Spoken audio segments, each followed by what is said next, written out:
السلام علیکم۔ Food poisoning ہمارے معاشرے میں بڑھتا جا رہا ہے۔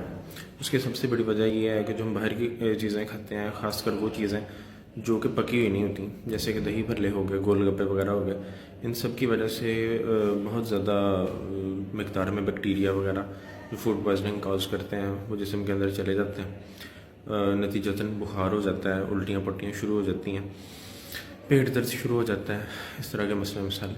تو اس کا سب سے اچھا طریقہ یہ ہے کہ گھر کی بنی ہوئی صاف ستھری اچھی اشیاء استعمال کریں، جو کہ اپنے خود گھر میں صاف ستھرے برتنوں میں صاف ستھرے ہاتھوں کے ساتھ صاف ستھرے پانی کے ساتھ بنائی ہوں۔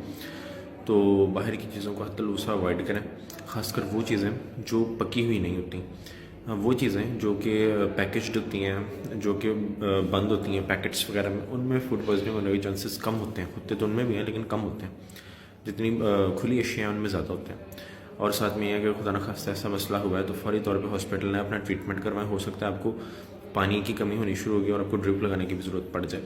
گھر میں ٹریٹ کرتے ہوئے اس کو خراب کیا جا سکتا ہے۔ شکریہ۔